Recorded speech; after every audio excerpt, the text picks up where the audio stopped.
Welcome to the Ingleside Public Library Virtual Lab Sit. This is the month of February, so it's Black History Month.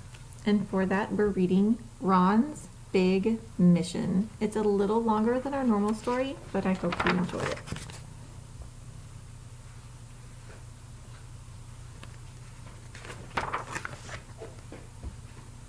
You're up early this morning, Ron.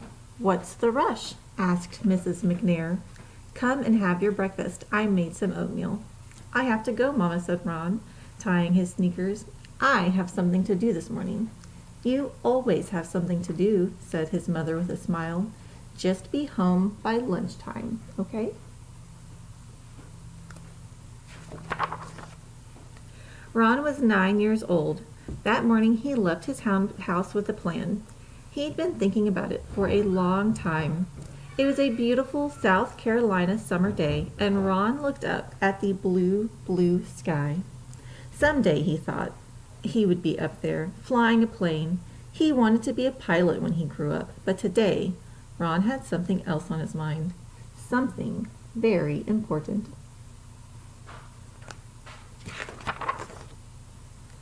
Ron walked down the street as fast as he could. He didn't want to be late. Hi, Ron, the grocer called from the front of his store. There you are, just in time for a donut. Morning, Mr. Douglas, said Ron. Thank you, but there's someplace I've got to be. And Ron kept on walking.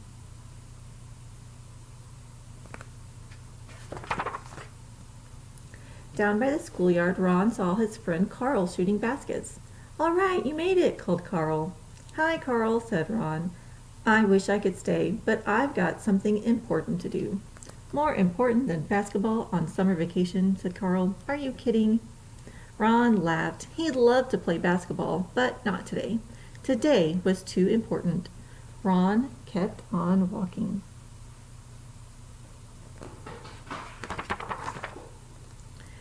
When Ron got to the Lake City Public Library, he stopped. This was it.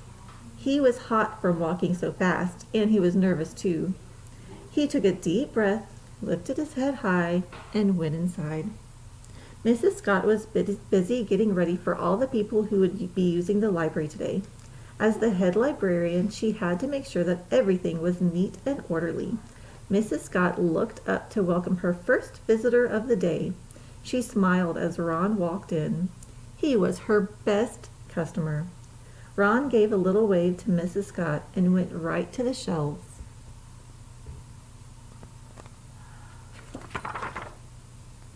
It took Ron a while to find some books. He said he always looked for books that showed children who looked like him, but that was hard. There were not many books about black kids on the shelves.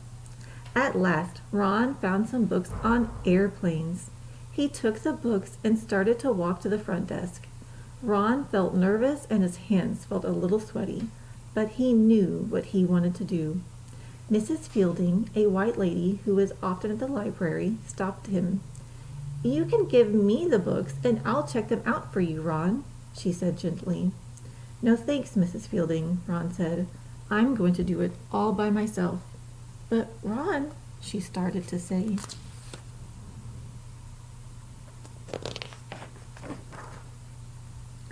Ron was already on his way to the front desk. He put the books on the counter. I'd like to check these out, please, said Ron. The desk clerk didn't look up at him. Didn't she hear me? Ron wondered. Ron knew what he had to do.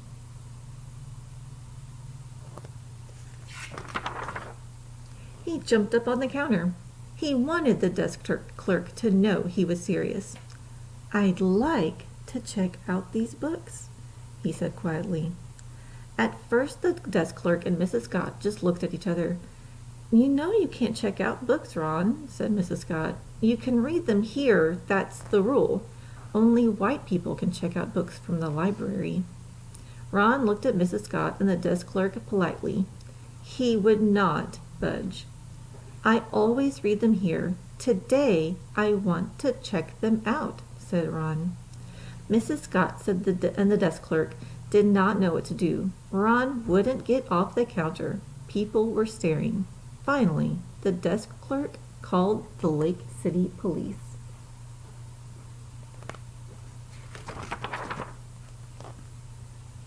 2 policemen came right over. "Let someone check out the books for you, son," said one of the policemen. "You know the rules." But Ron just shook his head. He would not budge.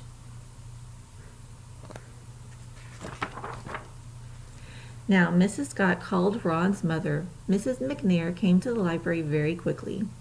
"I know how you feel, baby," she said, "but you have to follow the rules."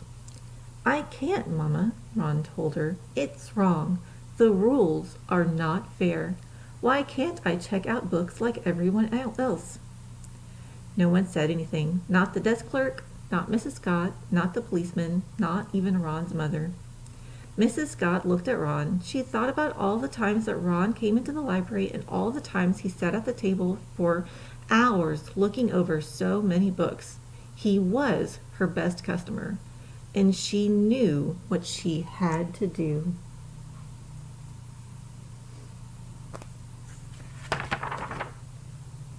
Mrs. Scott walked back into her office and started writing. Ron wondered what she was doing.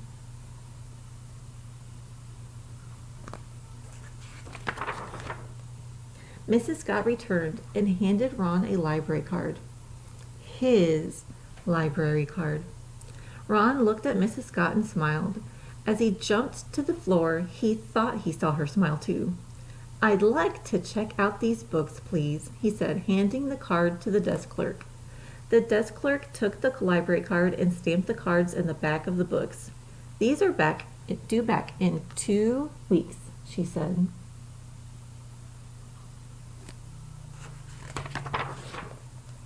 Ron smiled. "Thank you," he said. He tucked the books under his arm and took his mother's hand. Together they walked home. Ron couldn't wait to get to his room.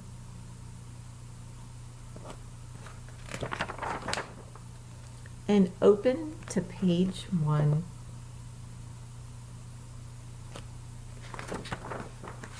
That's the end of the story. There is an author note about the real Ron McNair, and there's a picture of him.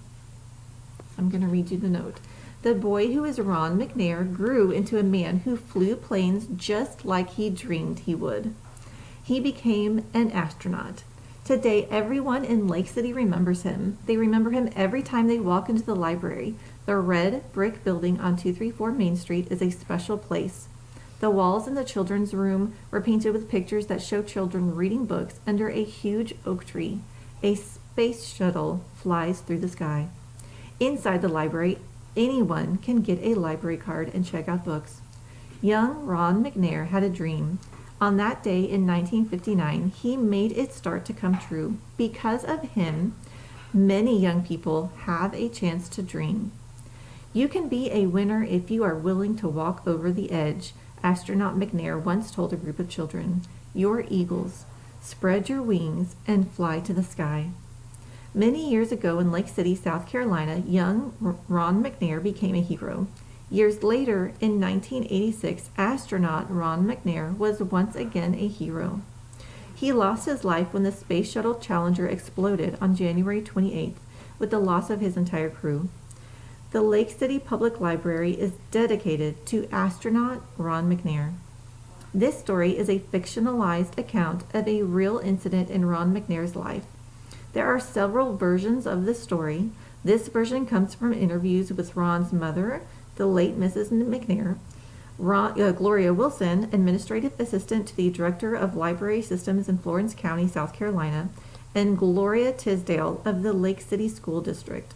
We thank them for their help in reconstructing this inspirational story. Except for Mrs. McNair and Ron, all the characters' names are fictional.